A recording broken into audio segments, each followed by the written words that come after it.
territory days and had great runs in various territories because he's smart and has great instincts.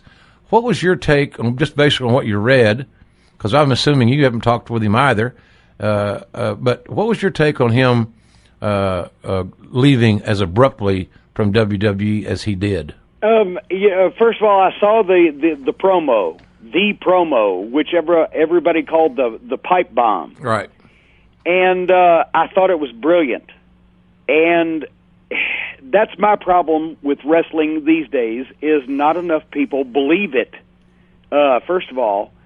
And you could believe that because so much of it, as Jerry Jarrett taught me years ago, 30 years ago, tell them the truth A, B, C, so when you work them D and E, they believe it because A, B, and C was the truth, so why wouldn't, blah, blah, blah.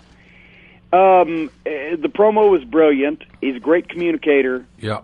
He has a great personality, a great charisma.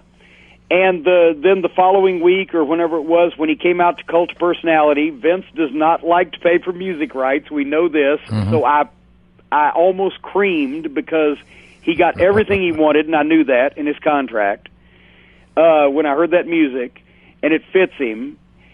And, at this point, I don't know what was going on. I'm not even as privy as you are, and you're not privy. Nope. Was he promised something he didn't get? Did he feel like he had accomplished everything that there was to accomplish?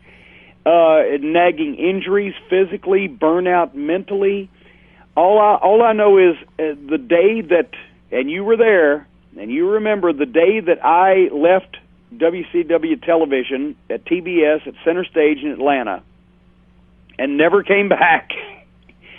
In the car on the way to Center Stage with Bob Eaton and Stan Lane, I had gotten up late. We'd been on the road. We hadn't been home in a week. I was tired. I was listless. I hated the idea of going to do this television, and I loved the wrestling business, yep. and I loved being in it. I'd never felt like that. When we got there, it just got worse, and the tale is recounted in my Midnight Express scrapbook, available at JimCornette.com. There you have it, folks. You can have it in your own home, but I understand. I just, the first cross thing that Ole Anderson said to me, I said, you know what, I'm going home. No, actually, he said, well, if you don't like it, go home. And I said, you know what, Ole, that's the best idea anybody's ever had. Call me a cab. I actually went out and asked Stan Lane for the car keys to the rental car, and he said, where are you going? I said, I'm going home. He said, I'm going with you.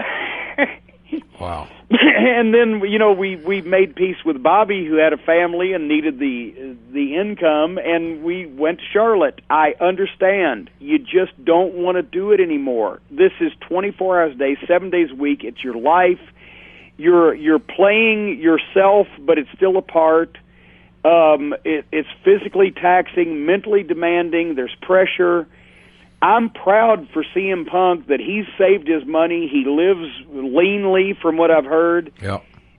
He's made a lot of money. I'm proud for him that he can just say, I'm going to go home because I don't want to do this anymore, and I'm driving myself crazy. And he did, and I love it. Well, I love it. I'm not going to preface my answer, my statement. Well, I'll ask you, do you think he's wrestled his last match? I can't say that because I haven't talked to him. I don't know where he's at. Because, at the time I left WCW, I didn't give a crap. Yeah. We're PG here, folks. Yes, we are.